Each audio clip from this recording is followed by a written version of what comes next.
गिरिधारी श्री श्री राधा विनोद बिहारी जू की जाय। श्री गोविंद गोपीनाथ मदन मोहन जू की जाय। नित्याल प्रविष्टम विष्णुपार शतर शत शिशिमार भक्ति वेदांत नारायण गोसाई महाराज श्री गुरुदेव की जाय। नित्याल प्रविष्टम विष्णुपार अष्टतर शत शिशिमार भक्ति वेदांत वामन गोसाई महाराज की जाय। नित्याल प्रविष्टम विष्णुपार अष्टतर शत शिशिमार भक्ति वेदांत वामन गोसाई महाराज की जाय। नित्याल विष्णु विष्णुपार शतर शत शिशुमार भक्ति वेदांत स्वामी महाराज श्रील प्रभुपाद की जय।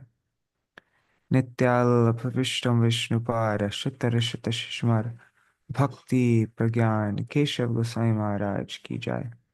नित्याल विष्णु विष्णुपार शतर शत शिशुमार भक्ति वेदांत स्वामी महाराज श्रील प्रभुपाद साई। नित्यल विष्णु विष्णुपार शतर शत शिशुमार भक्ति सिद्धांत सरस्वती गोसाई प्रभुपाद की जय। नित्याल विष्णु महाभागवत श्री गोरक्षदास बाबूजी महाराज की जय। नित्याल विष्णु श्री सच्चिदानंद भक्ति विनोद ठाकुर की जय। नित्याल विष्णु वैष्णव सार्वभौम श्री जगन्नाथ दास बाबूजी महाराज की जय। श्री रूपानु गौड़ीय गुरु वर्ग की जय। श्री रूप सनातन भट्ट रघुनाथ श्री जीव गोपाल भट्टदास रघुनाथ शारद गोसाई प्रभु की जय। श्री स्वरूप दामोदर राय रामानंदारी श्री गौर पार्षद वृंद की जय। नाम अक्षय श्री हरिदास ठाकुर की जय। प्रेम से कहो श्री कृष्ण चैतन्य प्रभु नित्यानंद श्री अद्वैत गदाधर श्रीवासरी गौर भक्त वृंद की जय। श्री क्षेत्र मंडल गौरमंडल ब्रजमंडल मथुरा वृंदावन धाम की जय। सर्व अभिष्ट प्रदात गिरिराज महाराज की जय। श्री राधा कुंद श्याम कुंद की जय। श्री यमुना देवी गंगा देवी की जय। श्री तुलसी महारानी वृंद देवी की जय। श्री भक्ति देवी की जय। श्री पूर्णमासी योग माया की जय। श्री गोपेश्वर महादेव की जय। श्री हरि नाम संकीर्तन की जय। अनंत कोटि वैष्णव वृंद की जय। Oh, what is today is, I think it's Govinda Ghosh. Is it pianist day or what? Once again. जय श्री गोविंद घोष की जय। तृतीय शुभ तिरुवा तिथि की जय। अनंत कोटि वैष्णव वृंद की जय। समागत गौर भक्त वृंद की जय। श्री निताय गौर प्रेमानंदे हरि हरि बोल। All right, let's do the Mangalacharan. अज्ञानतिमिरान्धस्य ज्ञानञ्जनशलाकया चक्षुरुन्मिलितं येन तस्मै श्रीगुरुवे नमः।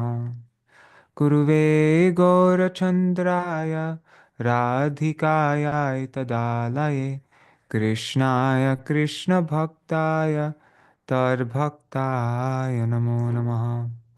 Shri Siddhanta Saraswati Vidito Gaudiya Gurvanvaye Bhato Bhanuriva Prabhata Gagane Yogora Sankirtanai Maya Bharati Mingilo Daragatan Udrita Jiva Niman Krishna Prema Sudabdikahana Sukhang Pradat Prabhung Tang Bhaje Vande Bhakti Vinodam Shri Gaura Shakti Swarupakam Bhakti Shastragya Samrajam Radha Rasa Sudha Nidhim Namo Bhakti Vinodaya Satchidananda Namine Gaura Shakti Swarupaya Rupanugavarayate Shri Chaitanya Manobhishtam Sthapitam Yena Bhutale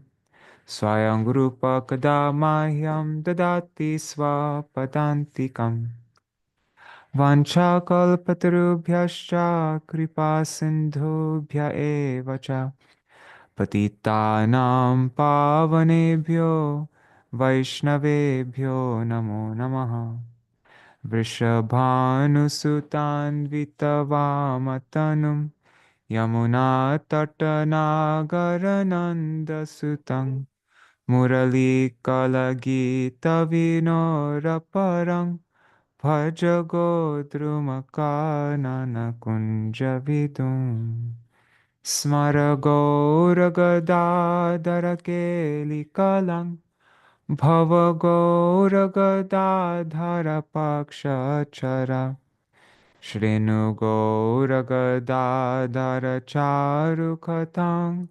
Bhajagodrumakananakunjavidum Tavaivasmi na jivami tvaya vina Iti vigyaya devi tvang nayamang charanantikam Bhaktya vihina aparada lakshai Kshiptascha kamadittaranga madhe Kripa mai tvam sharanam prapanna Vrinde namaste charanaravindam Bhaja Shri Krishna Chaitanya Prabhu Nityananda Shri Advaita Gadadhar Shivasari Gaur Bhakta Vrinda Hare Krishna Krishna Krishna Hare Hare Hare Rama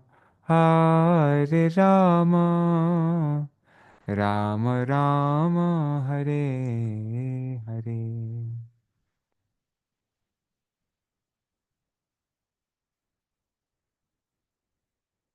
Hare Krishna, Dandavat Pranams. Let's see who's all there. Nri Hari Prabhu, Bhavatarani Mataji, Sarveshwari Mataji, Nitai Mukeshji, Prajumna Prabhu, Mantramurti Mataji, Anadhi Krishna Prabhu, and there are a few people on YouTube and Facebook. Nobody wrote a comment yet though, so I don't know who you are. I'm guessing Indira Mataji and Raseshwari Mataji, maybe Rohini Nandan Prabhu, or my brother, Krishna Murari. Hey, stand up pranams to all of you. Also pranams to all the devotees watching in the future. Hariwo. All right, so last night was another night. I went to sleep at 12:30 and I woke up at 4:30. So I'm not totally clear in the head, but I'm better than I was yesterday. So um yeah, well, this always happens. I'll go to sleep late one night and then I can't break the habit and I keep on going. Like it usually like goes on for a few nights, but I'm going to break that tonight. I'm going to go to bed early. That's my resolution for today. um, anyhow, so we completed chapter 1, which was Srila Bhaktivinoda Thakur gave a general overview of bhakti, all the this verse by Srila Rupa Goswami, Anyabhilashita Shunyam Jnana Karma Dinavatam. So he explained that. And then in chapter 2, he explained what is a semblance of bhakti, bhakti abhas. And now in this third chapter, which we'll read today, he's going to explain the attributes of bhakti, or what are the different qualities of bhakti that manifest at different stages in our it's in sadhan bhakti and bhav bhakti and finally in prem bhakti. What are the different attributes that anyways, well, yeah, I don't know how to explain it. And then so we'll see, maybe we can finish the whole chapter today. We'll see how far we get. And then tomorrow we will read about how do I what is the qualification for engaging in bhakti? How can I begin? Think something like that. And that's the end of the book. If we get time also, maybe we can read a little bit about Govinda Ghosh, whose disappearance day it is today at the end. So I'm not sure if I can do I'm not sure if I can do a summary of the previous chapter because I didn't read it again. But I can try. So Bhakti Abhas. So a semblance of devotion. They are There are two different types of bhakti abhas. There is pratibimba bhakti abhas and chaya bhakti abhas. Pratibimba bhakti abhas is a reflection of bhakti, of a semblance. It's a semblance of bhakti, which is just a reflection. It means that there is no connection with bhakti, even though it looks like bhakti. It's but there's not even any kind of connection with bhakti at all. It's just a reflection, like a tree reflected in water. There's no the reflection is not touching the tree at all. It's just and so that was and then there's Chaya Bhakti Abhas, um, a shadow. It's a semblance of bhakti, which is a shadow of bhakti, which means that there a shadow still has some connection with the with the object. You know, the shadow of a tree, the shadow is connected to the tree. And so the first one, Pratibimba Bhakti Abhas, Srila Bhaktivinoda Thakur divided into three. The first was it Nirvishesh Jnana Vritta Pratibimba Bhakti Abhas. So that means that um, it's what is covered by impersonal uh, impersonal knowledge, nirvishesh gyan. So when somebody engages in bhakti, just as a temporary means to get um, to that stage where they can merge into Brahman, and so then they think Krishna is also not is just their worship and everything like that is just a temporary thing. It's not the bhakti is not the goal either. Like they don't want to serve Krishna with love or anything like that. They're just using that as a stepping stone to get to Nirvishesh Gyan. So then that is the first type of Pratibimba. The second type is Bahirmukh Karma Avrita um, Pratibimba Bhaktivas. I think that's what it's called. So it is um, it's a reflection of bhakti, which is their ends that they're striving to achieve is just um, either pleasure in the heavenly planets or an auspicious birth in their next life, like birth in a high family, and their goal is just enjoyment. And so they perform all sorts of pious activities and they engage in devotion, but just for that end, for selfish pleasure.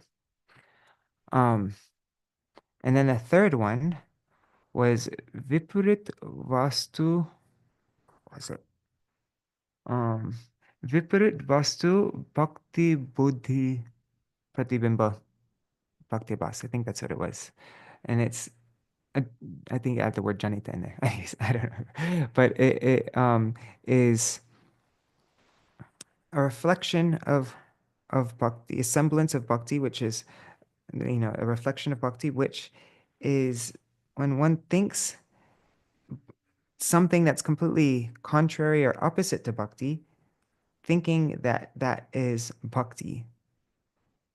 And it gave an example of the Panchupasaks who worship um, the five different forms. What is it? Uh, Durga and Ganesh, Surya, um, Shiva, and Vishnu. And so those Panchopasaks, and also the yogis who are trying to gain realization of Paramatma, they also fall into this category. So their devotion is not, they might think it's bhakti, but actually it's, I don't know if I understood that third one. I wasn't totally clear on that when we read it, but yeah, something like that. And now, so that was all Pratibimba Bhakti Bhas. Now, Chaya Bhakti Bhas was divided into two. The first was, um, let's see, what was it? It is, I'm just trying to remember. It was Sarup Gyan um, Surup Gyan Abhav Janita Bhakti Abhas.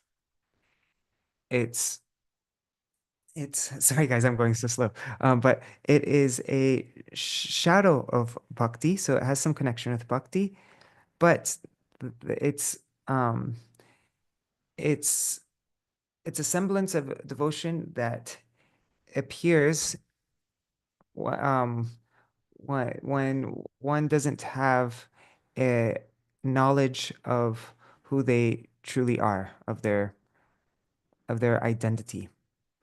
And so that's the first one.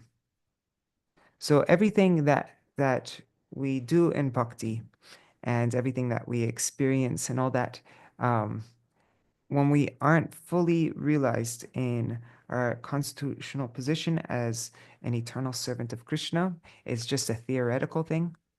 And then everything that we do and experience will be just a semblance of bhakti. It's good. And it will lead, ultimately it will lead to pure bhakti. But currently it's not yet the completely pure thing. And so that was the first one. And then the second one had to do with it was with udipaka, like udipana, the stimuli. Let me just look it up one second. Uh, okay. It's called Bhakti Udipak Vastu Shakti Janita Bhakti Abhas. The first one was, let me just, okay, the first one is Surup. I'm just looking right now. Surup Jnana Bhav Janita Bhakti Abhas. And then the second one is Bhakti Udipak Vastu Shakti Janita Bhakti Abhas. So the second one is the semblance of devotion in which the stimulation for bhakti is caused by the influence of having come in contact with objects such as time, place, and circumstances that are related to Bhagavan. So that means, you know, like in the song Shuddha Bhakata Charana Renu, all the different things in that song, and Radha Kunda Tata, all the things in that song, like coming in contact with the Dham, observing days like Akadashi, um, serving Tulsi Devi, offering obeisances to Tulsi Devi, having association with devotees, um, all these different favorable things that stimulate devotion. So all those are bhakti abhas, and so both of both these kinds of um, yeah, both these things will ultimately lead to bhakti. I don't know if that was an okay explanation, but that's the best I could do. So now we are going to begin. And then the chapter ended with explaining about offenses. What was that about offenses?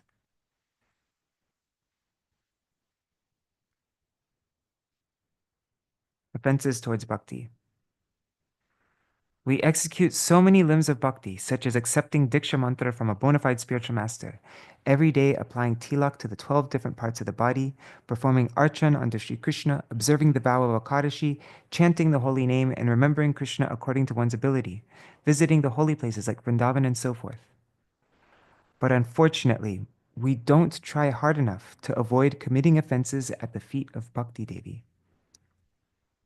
And he gave example of Mukunda, what Mahaprabhu said about Mukunda, even though Mukunda Datta is an eternal associate of the Lord. So this is just a pastime for it, to give an example. But Mahaprabhu's objectives are very grave because he was saying that sometimes Mukunda, you know, he's worshiping with me with one hand and then trying to choke me with the other. Because sometimes when he's around devotees, then he will follow the devotees and yes, Jai, Bhakti, Hare Krishna, Hare Krishna. But then when he's with with Mayavadis, then uh, he will say yes, no, Gyan is everything and like that. So then Mahaprabhu's objectives and what he said about Mukunda, there must be an extremely confidential reason for his statements here. His confidential instruction is that we cannot please Krishna just by accepting initiation and executing the various limbs of bhakti. Only those who have unwavering faith in exclusive devotion can satisfy him. Those who have developed such faith accept the path of unalloyed devotion with great determination. They do not visit places where doctrines that are unrelated to Shuddha Bhakti are discussed. They go to places where the topic of pure devotion is being discussed, and they listen with great interest. Simplicity, determination, and exclusive desire for bhakti are the natural characteristics of such unalloyed devotees. They never approve of statements or activities that are opposed to the principles of bhakti merely to gain popularity. Pure devotees always remain indifferent to such things. These days, most people don't try to avoid the above-mentioned offenses. Just from seeing the devotees or hearing narrations of the Lord's activities, they display symptoms of apparent spiritual ecstasy, such as trembling and the shedding of tears, and they support spiritual philosophy in assemblies. But afterwards, they are again seen becoming mad after sense gratification. Therefore, dear readers, what can be said about the so-called firm adherence, the nishta, of those who display these bogus sentiments? We understand that just to earn fame, they display these symptoms before the devotees. Out of greed to acquire fame or other material benefits, they display varieties of this sort of conduct. It is a matter of great sorrow that these people not only commit an offense at the feet of Bhakti Devi by propagating deceitful philosophies in the name of Bhakti, but also they completely ruin the spiritual lives of the living entities of this world. Dear readers, we should remain very careful not to ever commit any offense at the feet of Bhakti Devi. First of all, we must vow to perform bhakti while remaining indifferent to all else. We must never do anything or speak anything that is contrary to bhakti just to gain popularity or collect followers. We must remain simple and straightforward in our actions. There shouldn't be any difference between our words and our actions. We must never try to gain the favor of those who are indifferent to bhakti by displaying to them artificial symptoms of advanced devotion. We will always remain chaste to the principles of unalloyed devotion and will never support any other doctrine. Our external conduct and the feelings within our hearts should be one and the same. And now we come to chapter 3, an analysis of the natural attributes of bhakti. On Haribo Anadi Krishna Prabhu and Gokuleshwari Didi. And Mahi Bharat Prabhu, Dandavat Pranams Prabhu. Thanks, Raseshwari Mataji. And Haribo Vidyalala Sadidi and Vangshiwala Prabhu. Haribo. And yeah, I already saw my brother, right? Yeah, okay. So now the Mangala Charan verse that Srila Bhaktivinoda Ṭhākura wrote for this chapter is Shuddha Bhakti Swabhavasya Prabhavan Yat Padashrayat Sadaiva Labate Jivas Tang Chaitanyam Ahang Bhaje. I worship Sri Chaitanya Mahaprabhu. By taking shelter of his feet, the living entity forever obtains the potency issuing from the very nature of unalloyed devotion. By taking shelter of the feet of Sri Chaitanya Mahaprabhu, the living entity forever obtains the potency issuing from the very nature of unalloyed devotion. So these are the symptoms that will arise when one engages in bhakti. Shuddha Bhakti manifests along with 6 symptoms. The first 2. 1. Kleshagni. It brings immediate relief from all kinds of material distress. And 2. Shubhada. It brings all auspiciousness. Then the next 2. 3. Moksha Laghuta Krit. Liberation becomes insignificant before it. And 4. Sudurlabha. It is rarely achieved. And then 5. And then the last 2 is 5. Sandarananda Visheshatma. It grants intense transcendental pleasure. And 6. Shri Krishna Karshani. It is the only means to attract Shri Krishna. In the stage of sadhan bhakti, only the first two symptoms appear, kleshagni and shubhada. In the stage of bhav, the first four symptoms appear, so kleshagni, shubhada, moksha and sadurlabha. And then, um, and then in the stage of prem, all six symptoms appear. So those first four plus Sandarananda Visheshatma and Shri Krishna Karshini. So now Srila Bhaktivinoda Thakur is going to explain these six symptoms. These six symptoms will now be systematically discussed. One thing I don't understand with this, yeah, and we'll see, maybe this will become clarified, but I guess moksha labhuta krit, this is a symptom that liberation becomes insignificant before it. But sudurlabha, it is rarely achieved. I don't understand how that's a symptom. How is it a symptom that it is rarely achieved? That seems like an adjective of bhakti. You know, bhakti is rarely achieved, but how is it a symptom? Anyhow, maybe it will be clarified once we get there. Okay, so first, this is on the stage of sadhan bhakti. Klesha gni. So Bhakti Devi completely removes all the distress, all the klesh of those who take shelter of unalloyed devotion. So the word gni means it removes, it destroys, and klesh means distress. Klesha gni, distress, destroying. So this distress, this klesh, is of three types. Sin, there's pap. Sins in their seed form, pap bij, and ignorance. And so there's sins, but then there's also when we don't commit a sin, but there's a tendency to commit a sin. So it's in its seed form, and then ignorance. So due to the sins committed by the jiva in innumerable lifetimes, or the sins that he may commit in his present or future lives, he has to suffer various types of distress. The prominent sins have been analyzed in the fifth wave of the second shower of my book, Sri Chaitanya Shikshamrita. We have to read that sometime, Chaitanya Shikshamrita. He's referenced it twice now.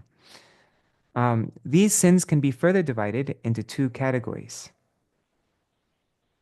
What are the two categories of sins? There's prarabdha and aprarabdha. Prarabdha sins are those for which the living entity must suffer the reactions in his present lifespan. And I think lots of times it's translated as fructified sins. So they're experiencing the fruit of their sins right now in this life. Are the reactions, yeah. The sins whose reactions will be suffered in one's next life are called aprarabdha. Sometimes that's translated as unfructified reactions.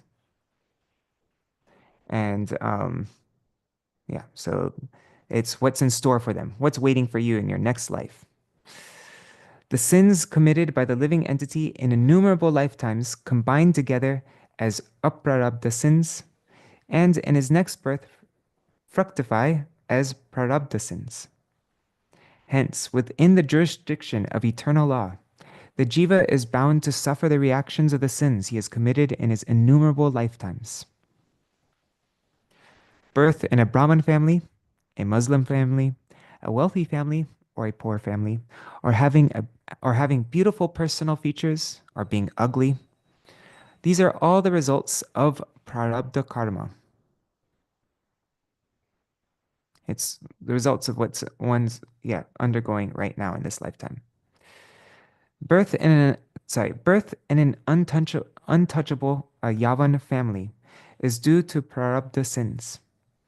Unalloyed devotion destroys both types of sin, prarabdha and aprarabdha. If the path of Gyan is followed properly, it destroys aprarabdha karma.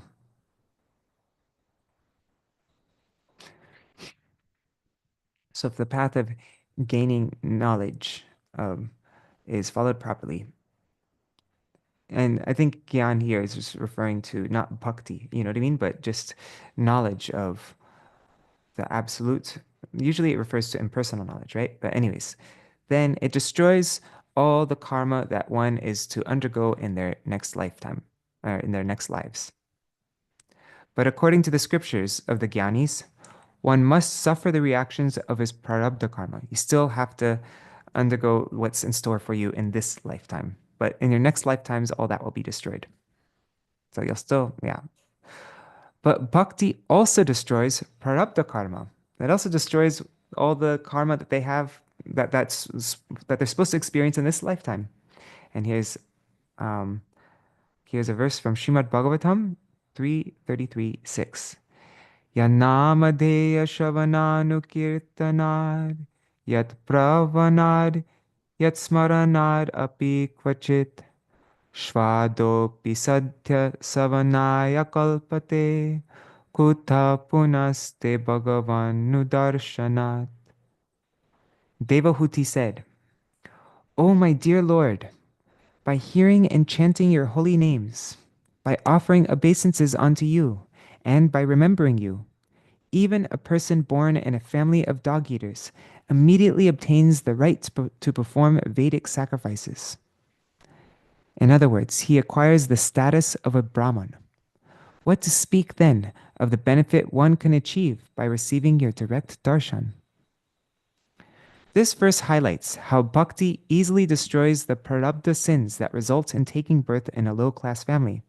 A low-class person becomes a Brahman. Now see how bhakti also destroys aprarabdha sins. What's in store for them in their next lifetimes. Aprarabdha phalang papam kutam bijam phalonmukam kramenaiva praliyeta Vishnu bhakti ratatmanam. This is from Padma Puran, and it's quoted in Bhakti Rasamrita Sindhu 1.1.23. For those who have undeviating and exclusive attachment for devotion unto Lord Vishnu, their prarabdha, that's the accumulated stock of sins that are lying in a dormant condition. So that aprarabdha, and then two, the kut, the sins that are tending towards producing seeds, which means that they are beginning to take shape as beautiful desires. Sorry, did I say beautiful? I don't know why I said that. As sinful desires. And then three, the bij, the seeds that are already established as sinful desires. And four, prarabdha, fructified sins. So what they're currently undergoing, those sins, all of them are destroyed in sequence. So what are those four again? Let's just see. Aprarabdha, the stock of sins that they're not going to undergo yet, but they'll undergo in future lifetimes. Then the kut, those are sins that are you're starting to develop tendencies to commit sins. And then the bij are those tendencies that you already have, that's already been established, your like bad habits, your bad inclinations, all that. And then four is prarabdha, which you're all the things that you're undergoing right now. So all these four are destroyed in sequence by for those who have undeviating and exclusive attachment for devotion unto Vishnu. Okay, so the purport is that for the destruction of their sins, the devotees need not perform any separate acts of either karma or gyan as atonement. All we need to do is bhakti. That takes care of everything, destroys everything bad. The desires to commit sinful activities that are situated within the heart of the living entity are called pap bij. These are the desires to commit sinful activities. It's called pap bij, the seeds of sins. Pap bij, the seeds of sins, can only be destroyed by bhakti. And now this is from here's a quote from Srimad Bhagavatam, and it's quoted in Bhakti Rasamrita Sindhu. It's Taistanya Ghani Puyante Tapodana Vratadibi Na Dharmam Jang, sorry, Na Dharma Jang Tadhrirdya Dhrirdayang Tad Api Shangri Sevaya. So Srimad Bhagavatam 6 to 17 and 1:124 in Bhakti Rasamrita Sindhu.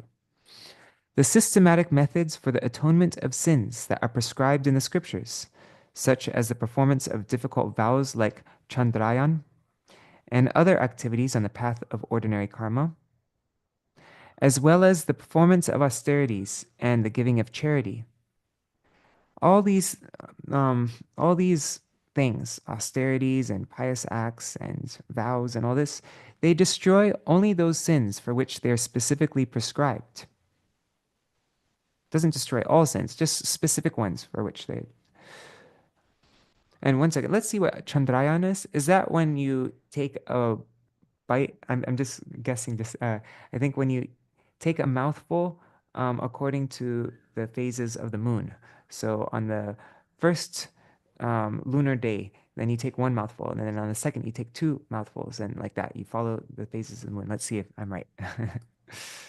Okay, so Chandrayan is a vow where one only takes 15 mouthfuls of food on the full moon day, decreasing by one mouthful each succeeding day until one fasts completely on the new moon day. Then one gradually increases his intake by taking one mouthful per day up until the next full moon. Yes.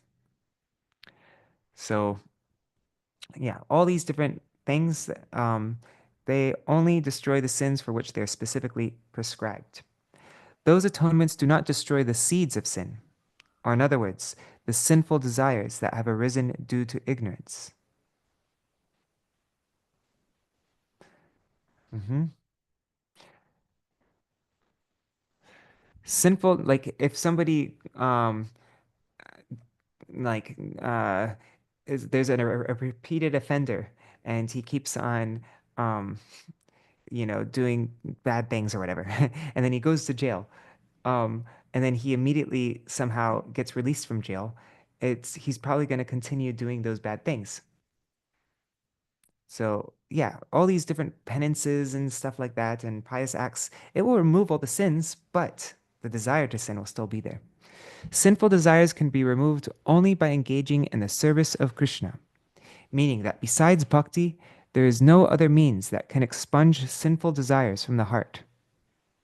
As soon as Bhakti Devi appears in the heart, all sinful desires, as well as any desires for piety, are destroyed at the root. The following verses from the Padma Puran and Srimad Bhagavatam describe how bhakti eradicates avidya, ignorance. So we went through the first two. We went through prarabdha, aprarabdha, and now this is the third, is avidya. These are the three types of klish, right? So this is a third type of klish, or suffering. So yeah, first is Padma Purana and then a verse from Srimad Bhagavatam. Let's see. This is explaining avidya. Kritanu yatra vidya bhir hari bhaktir anuttama avidyam nirdahatyashu dava jvaleva pannagim. Padma Puran, quoted in Bhakti Rasamrita Sindhu 26 from the beginning, 1:126.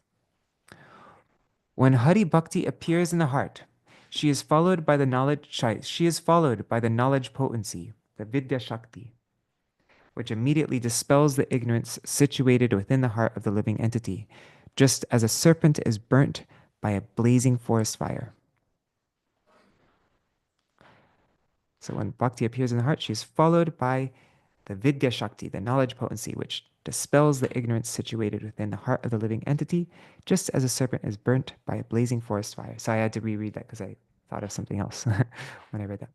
Yat pada pankaja palasha vilasya bhaktya karmashayam kratitam udkratayanti santa tadvannariktamatayo yatayo piruddha sroto ganastamaranam Bhaja Vasudevam. So that is Srimad Bhagavatam 4:22-39, and it's quoted in Bhakti Rasamrita Sindhu. It's the next verse quoted in Bhakti Rasamrita Sindhu 25. Ascetics who have detached their minds from the objects of the senses by keeping their senses away from those objects cannot easily untie the knot of false ego from their hearts. Whereas devotees who are exclusively engaged in transcendental loving service unto the lotus feet of Sri Krishna can untie this knot in no time. Hence, one should engage in bhajan of Sri Krishna, the supreme shelter. Though the cultivation of knowledge can dispel ignorance to some extent, without taking shelter of bhakti, a sadhak will certainly fall down. Yenyeravindakša vimuktamaninas tvayasta bhavad avishuddha buddhaya aruhya krichrena parang padang tata patantyado nadrita yushmarangraya. That's Srimad Bhagavatam 10:32. This is a famous verse.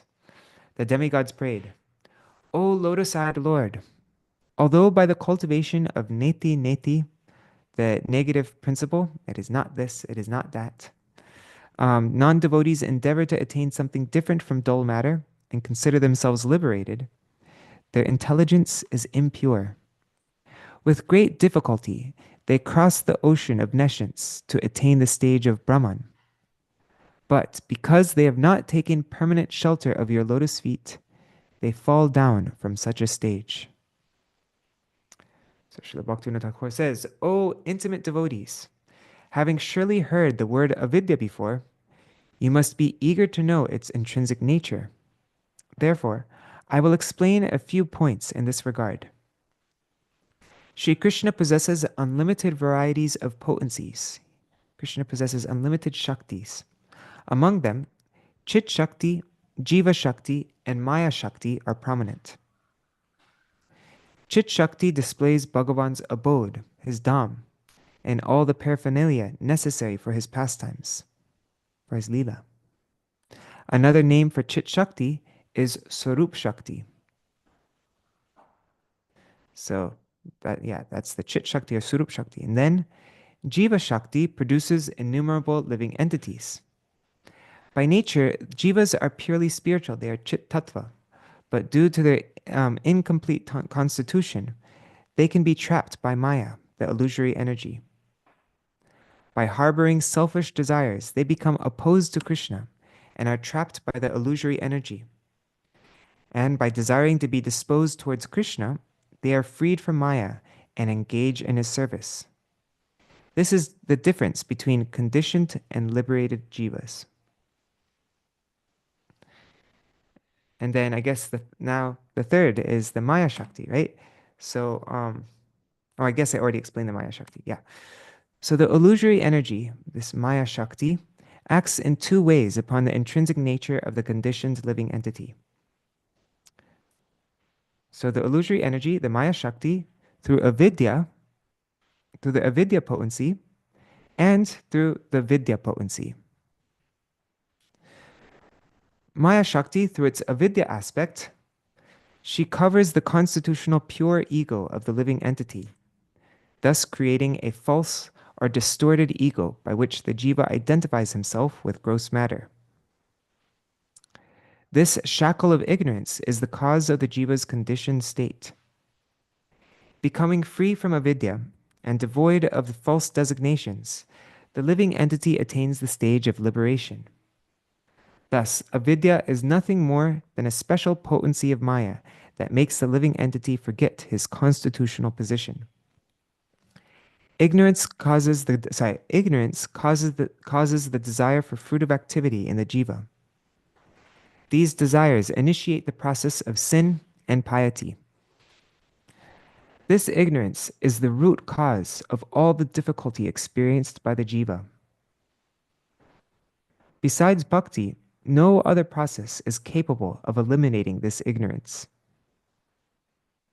Karma can only destroy sins, and Gyan can destroy at the root the desires that cause both sin and piety.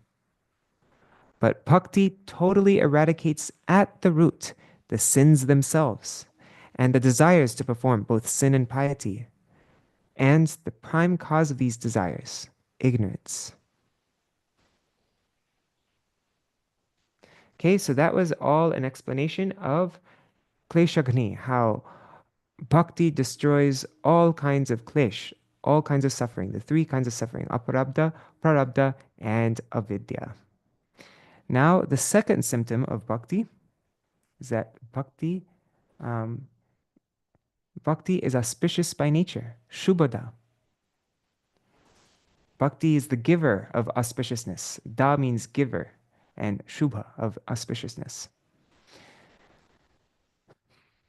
So kleshagni, it destroys all klesh, and shubhada, it gives all shubha, all auspiciousness. Srila Rupa Goswami says in Bhakti Rasamrita Sindhu 1:127.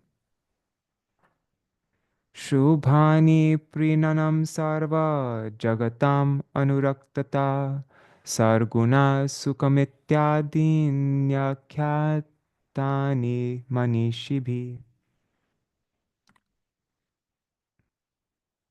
Scholars define true auspiciousness, shubha, as possessing love for all living entities and becoming the object of affection of all living entities, as well as possessing all good qualities, happiness, and other similar auspicious achievements.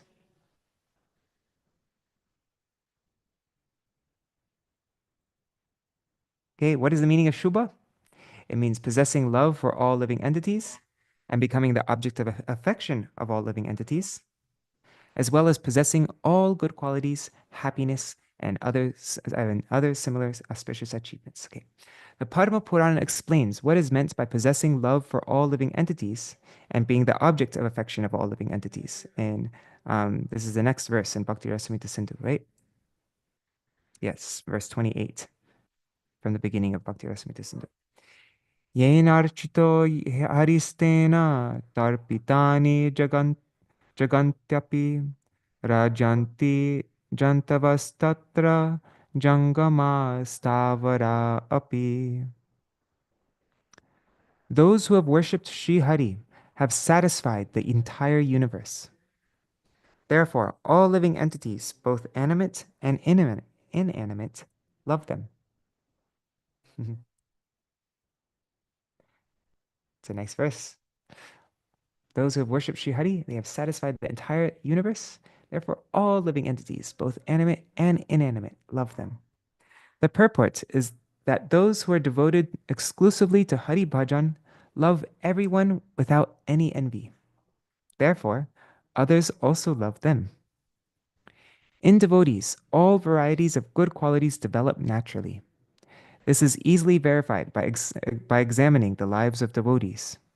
In this regard, it is said in Srimad Bhagavatam 5:18-12, as well as in Bhakti Rasamrita Sindhu, the next verse in Bhakti Rasamrita Sindhu, verse 29, says, Yasyasti bhaktir bhagavata kinchana sarvar gunaistatra samasate sura harav abhaktasya kuto mahar guna manoratena satidhavato bahi. Those who possess undeviated and exclusive bhakti for Bhagavan become the residents of all the demigods and all good qualities. How can such great qualities exist in non-devotees whose illicit desires compel them to run after sense gratification? The qualities of compassion, truthfulness, humility, detachment, spiritual awareness, and so forth appear only in those hearts in which bhakti has arisen. Even by great endeavor, these qualities do not appear in those hearts which are occupied with desires for sense gratification. Though happiness is included within auspiciousness, it is being reviewed separately. By nature, bhakti bestows all auspiciousness. Srila Rupa Goswami has written that the happiness of the conditioned soul can be divided into three categories. So this is the happiness of the conditioned soul. They experience Vaishayik Sukh, Brahma Sukh, and Aishvara Sukh. Vaishayika Sukh is all the varieties of mundane pleasure that are found within this material world. In the Vishay, all these material sense objects. The 18 types of mystic perfection and heavenly enjoyment are also considered Vaishayik Sukh. Upon realizing that mundane pleasure is ultimately distressful and temporary, the endeavor to eradicate it through the process of neti is called vyatirek, the principle of negation. No, this is not going to bring me happiness. This will not produce happiness. This is all material. This is illusory. This is, going to only cause suffering. So this is called neti. The impersonal pleasure derived from these vyatirek efforts, through eliminating all mundane feelings and imagining oneself to be one with the unchangeable Brahman, is called Brahmasukh. The happiness derived, and so that's the second one. And now the happiness derived from taking permanent shelter of Bhagavan, who possesses all opulences in full, is called Aishvarasukh. By nature, Hari Bhakti bestows all varieties of happiness. According to one's specific qualification and desires, it bestows either Vaishayik Sukh, Brahmasukh, or Aishvarasukh.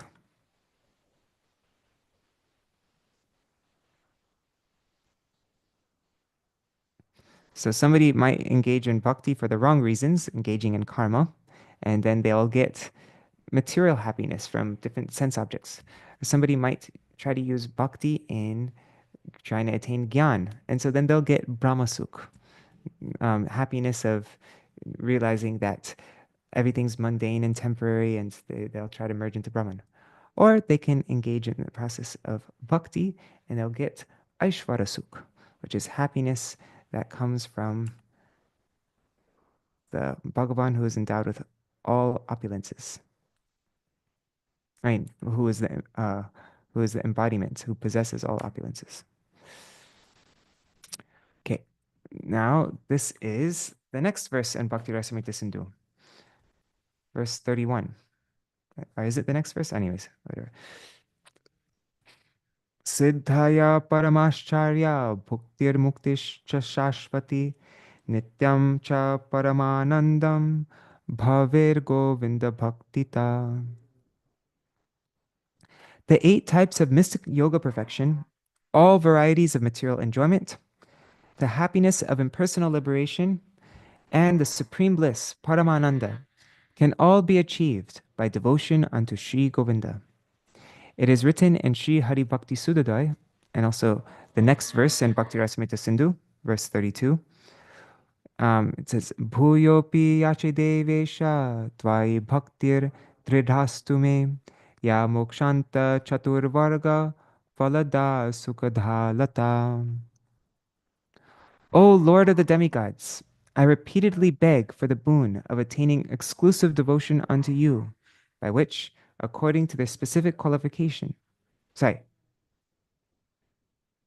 okay. I repeatedly beg for the boon of attaining exclusive devotion unto you, by which, according to their specific qualification, some devotees obtain the fruits of wealth, religiosity, sense gratification, and liberation, while others obtain the fruit of the happiness of possessing love for you. The purport is that bhakti is capable of bestowing all types of happiness, but the unalloyed devotees, considering the pleasure derived from sense gratification and impersonal liberation to be insignificant, search exclusively for prem sukh, that's the happiness of possessing love for the Supreme Lord. Without the help of bhakti, the paths of gyan and karma are incapable of yielding any result. Hence, in any condition, happiness cannot be obtained without bhakti. Okay, so that's our reading for today. We went through the first 2 symptoms of bhakti, kleshagni and shubhada. Tomorrow we will read about the next 4, moksha lakuta krit, sadurlabha, sandarananda visheshatma, and krishna karshini. Okay, I think what I'll do is I'll just do a short Mahamantra and Jaidvani, and then if anybody wants to stay longer, we'll read about Govinda Ghosh, whose disappearance day it is today. Hare Krishna, Krishna Krishna, Hare Hare, Hare Rama, Rama Rama, Hare Hare. Hare Krishna, Krishna Krishna, Hare Hare, Hare Rama, Rama Rama, Hare Hare. Hare Krishna, Krishna Krishna, Hare Hare, Hare Rama, Hare Rama, Rama Rama, Hare Hare. Nitai Gaur Hari Bol, Hari Bol, Hari Bol, Nitai Gaur Hari Bol. Nitai Gaur Hari Bol, Hari Bol, Hari Bol, Hari Bol. Jai Shri Sachinandan Gaur Hari Ki Jai, Shri Shri Radha Vinod Bihari Ju Ki Jai, Shri Govinda Gopinath Maran Mohan Ju Ki Jai, Jai Shri Guru Dev Ki Jai, Jai Shri Param Guru Dev Ki Jai, Shri Prabhupada Ki Jai, Shri Rupanu Gauriya Guru Varga Ki Jai, Swaparshad Shri Gaur Nityananda Prabhu Ki Jai, Shri Radha Krishna Gopa Gopikan Ki Jai, Shri Giriraj Maharaj Ki Jai, Shri Tulsi Maharani Vrinda Devi Ki Jai, Jai Shri Bhakti Devi ki Jai, Shri Bhakti-tattva-viveka ki Jai, Jai Shri Satchidananda Bhaktivinoda Ṭhākura ki Jai, Jai Govinda Ghosh ki Jai, Tatiya Shubha Tirubhav Titi ki Jai, Shri Harinam Sankirtan ki Jai, Ananta Koti Vaishnava Vrinda ki Jai, Samagata Gaura Bhakta Vrinda ki Jai, Shri Nitai Gaur Premanande Hari Hari Bol. Vrindai Tulsi Devai, Priyai Keshavashacha, Krishna Bhakti Pradadevi, Sattvatai Namo Namaha, Vanchakalpatarubhyascha, Kripa Sindhubhya Evacha, Patitanam Pavanebhyo, Vaishnavebhyo Namo Namaha. Dandavat Pranams, Nri Hari Prabhu, Bhavatarani Mataji, Sarveshwari Mataji, Chattamai Mataji, Pradrumna Prabhu, Mantramurti Mataji, Anadi Krishna Prabhu, Gokuleshwari Didi, Nitai Mukeshji, my dear brother, Krishna Murari, Raseshwari Mataji, Mahi Bharat Prabhu, Dandavat Pranams Prabhu, Vidya Lalasa Didi, Vangshiwala Prabhu, Phuleshwari Didi, and all the other devotees watching, and also pranams to all devotees watching in the future. So now for, oh, and Ashray Tattva Prabhu, Dandavat Pranams Prabhu. And Pramila Didi, Haribol. So, yeah, if anybody needs to go now, thank you so much for joining. If anybody wants to stay a little bit longer, I'm going to read about Govinda Ghosh, whose disappearance day it is today. Oh, and was there anything on what we read today, like what we read in this chapter, that anybody wanted to mention or discuss, or any points? Okay, so we will now read about the Govinda Ghosh. Let me just open this up. This is from, we're reading from Sri Chaitanya and His Associates by Srila Bhaktivinoda Tirtha Goswami Maharaj. Let's find it. Govinda Ghosh, where is he? Govinda Ghosh. The Ghosh brothers. Okay. Let's see, how long is this chapter? I mean, this section. It says 5 minutes in this chapter. Okay. So it won't be too long, this reading. The Ghosh brothers. Oh, I'm just seeing Rup Manjari Didi.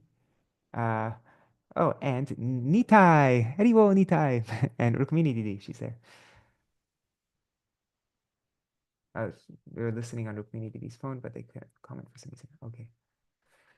All right, let's hear what your Gurudev has to say about the Ghosh brothers.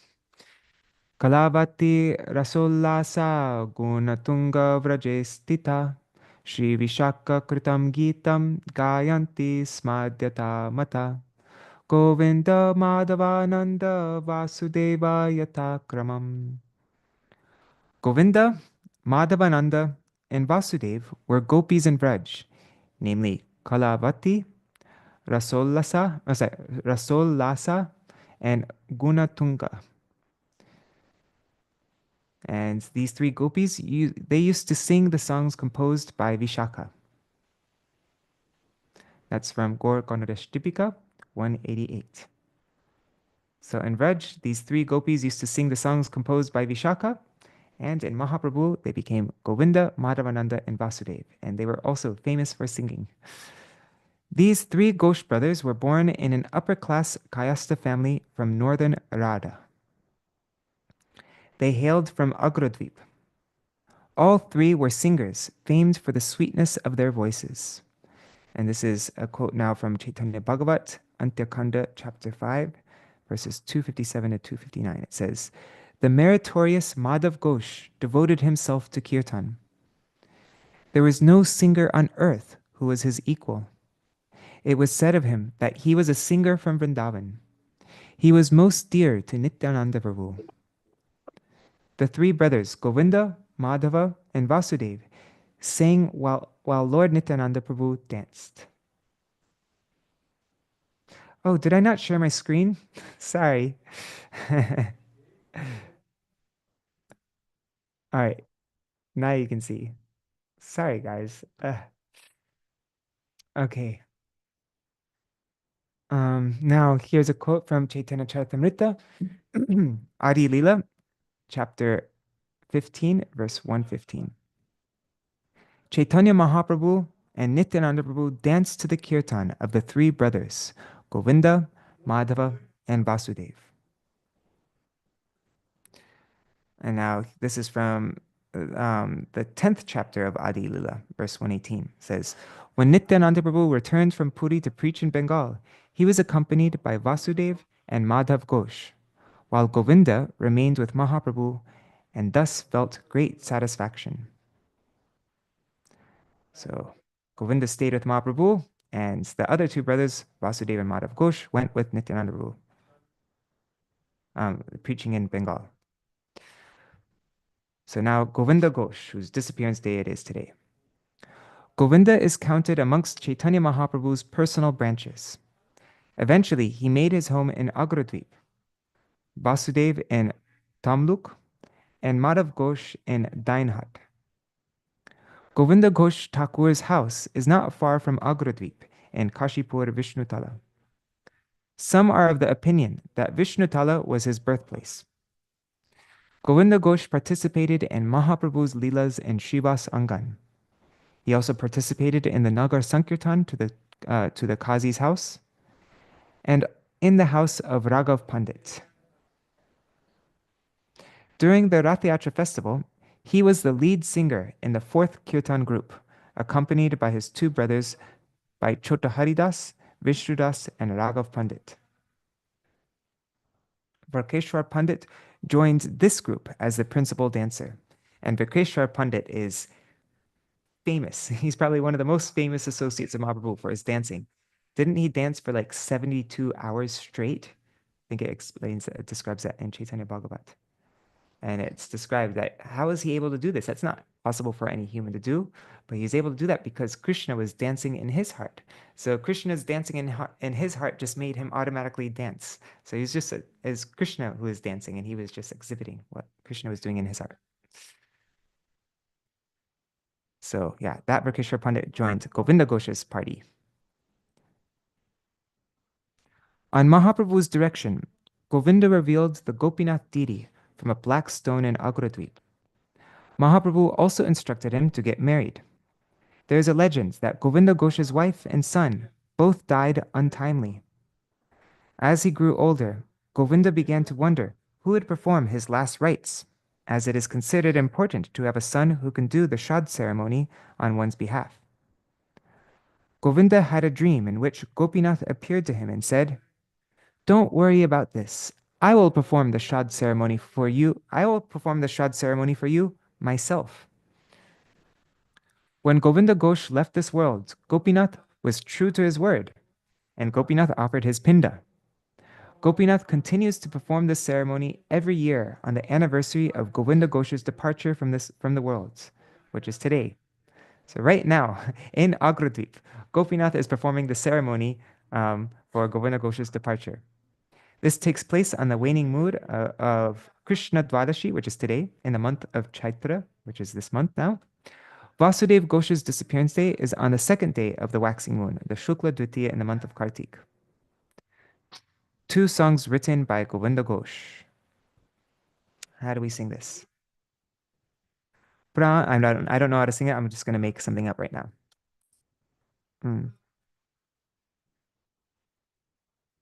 প্রাণের মুকুন্দ হে কি আজি শুনিল আচম্বিতা কহিতে পরাণ যায় মুকে নাহি বাহিরায় Shri Gauranga ছাড়িবে Nabadwip.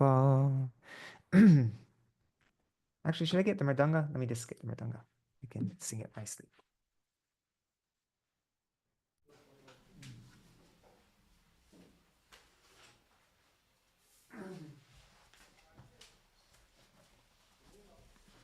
Okay.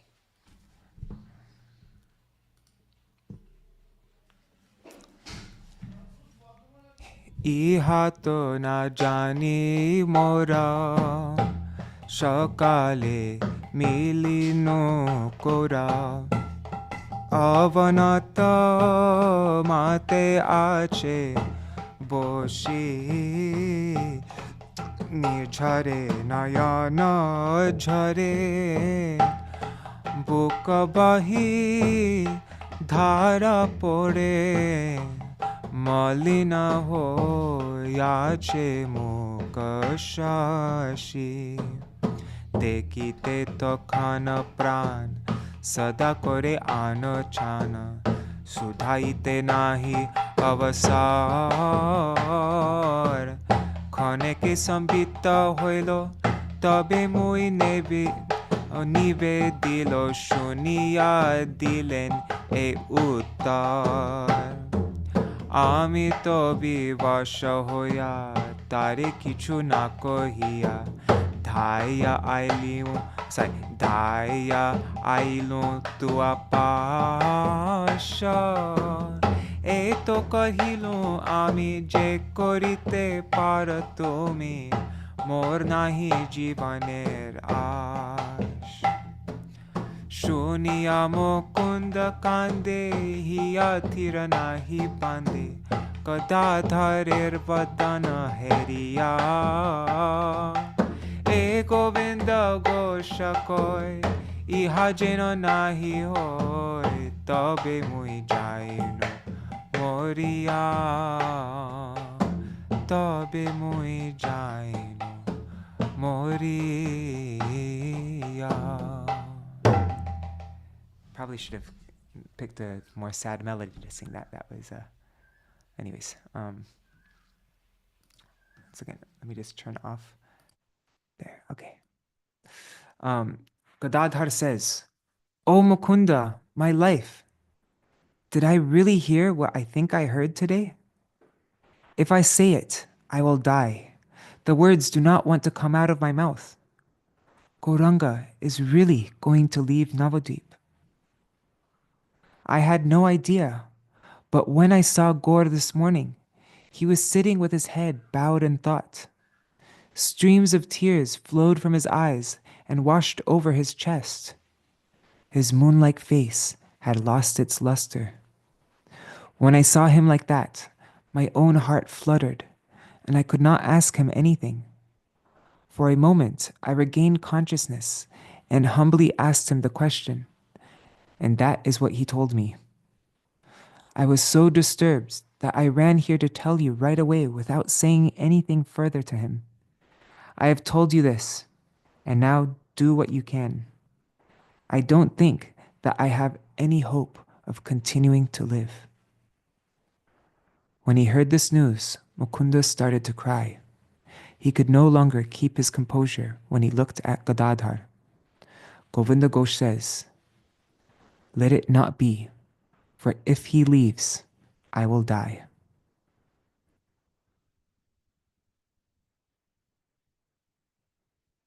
And now this is the next song, also continuing on with this lila. He dere nadia vasi kar mukha chao. Bahu pasariya pora chande firao. To sabare ke ara kori bene ja kore. Ke jachiya dibe prem tekiya katare.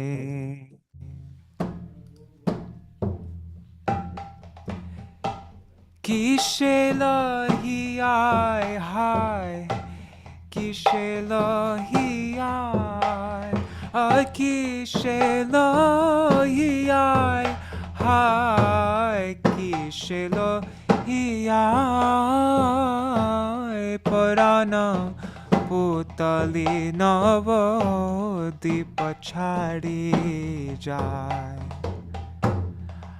আর না যাইব মোরা গৌরাঙ্গের পাশ আর না করিব মোর কীর্তন বিলাস কান্দায়ে ভকত কান বুক বিদারিয়া Pashana Govinda Ghosh Najai Miliya. Oh, such an intense song. He says, O people of Navadvip, who are you staring at? Spread your arms to stop Gaurachandra. Make him come back. Who is there now who will clasp you to his chest? Who will come and beg you to take love of Krishna? I have been stabbed in the heart. I have been stabbed in the heart. The beloved of my life has abandoned Navadvip and gone.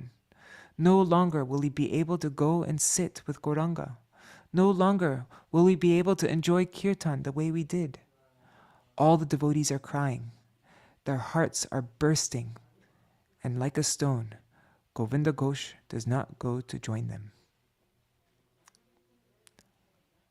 All right, so that is the glories of Govinda Ghosh. Jai Shri Govinda Ghosh. Ṭhākura ki Jai. All right, so that is our program for today. I just realized that I forgot to share the screen again. Sorry about that. All right. So thank you so much for staying till the end, and I'll see you all tomorrow to read about the next 4 symptoms of bhakti. All right, Hari Bol.